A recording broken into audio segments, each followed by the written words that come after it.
Assalamualaikum warahmatullahi wabarakatuh. Saya Tasya Rahmadani Putri dari kelas 12 MIA 1 asal sekolah SMA Negeri 7 Pekanbaru.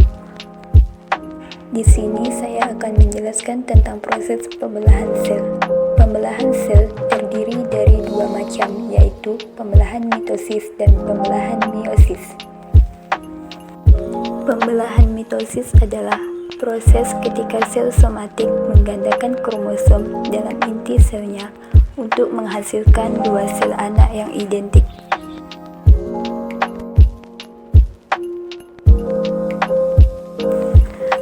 Adapun tahapan-tahapan pembelahan mitosis terdiri atas beberapa fase.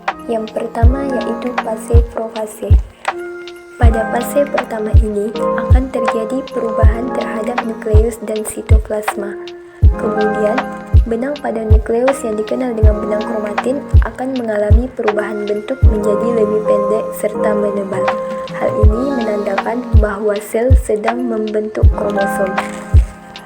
Tahapan berikutnya adalah fase metafase. Pada tahap ini terjadi penyebaran kromosom tepat di bagian tengah sel. Ciri khusus dari tahapan ini adalah bagian atau bidang ekuator memiliki kromosom yang tersusun rapi. Yang ketiga yaitu fase anafase.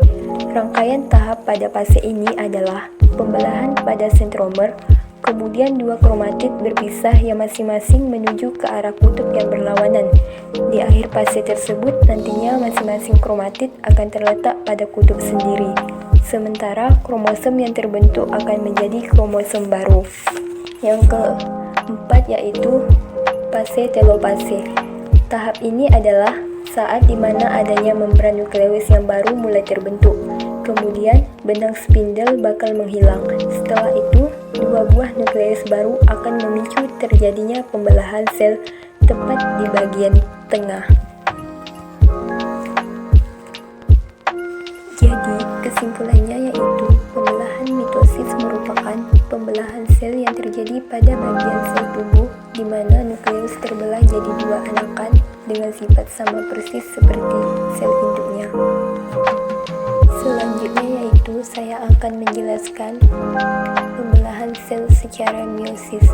Pembelahan meiosis adalah jenis pembagian nukleus yang mengurangi jumlah sel kromosom menjadi setengah dalam sel anak.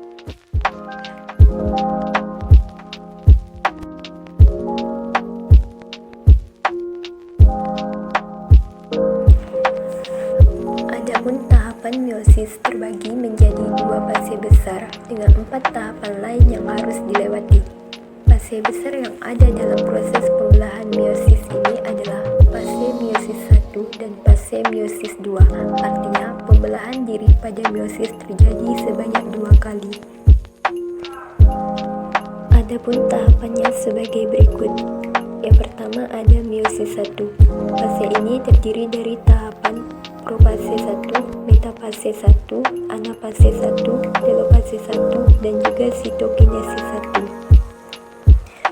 Pada tahapan profase 1, membran nukleus akan memisahkan diri, kemudian muncul kromatid yang terbentuk dari kromosom dan juga benang spindel.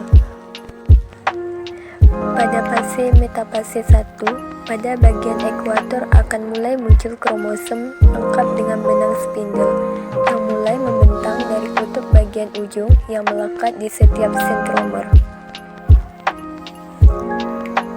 Setelah melewati proses metafase 1, selanjutnya adalah anafase 1, di mana kromosom akan ditarik pada kutub-kutub yang berlawanan. Disinilah kromosom diploid akan diubah menjadi diploid. Pada fase telopase 1, kromosom nantinya akan sampai di setiap kutub yang berlawanan.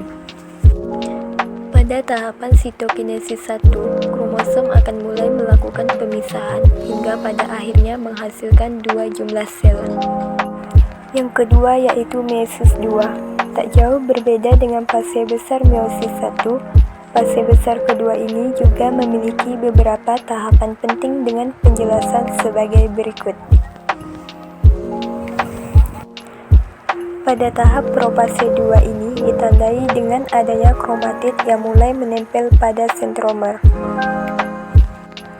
Metafase 2. Proses ini dimulai saat ekuator mulai memperlihatkan kromosom dengan benang spindel yang mulai membentang dari kutub bagian ujung yang melekat pada setiap sentromer. Anafase 2. Ketika proses ini terjadi, kromosom akan ditarik pada tiap kutub yang berlawanan. Di sini, kromosom diploid akhirnya berubah menjadi diploid. Telofase 2. Kromosom yang telah ada sampai di bagian kutub dan terdiri atas 4 inti. Setiap inti nantinya memiliki setengah pasang kromosom dan satu duplikasi DNA. Tahapan yang terakhir yaitu sitokinesis 2. Pada tahapan ini, sel mulai mengalami pemisahan hingga akhirnya terbentuk 4 sel haploid.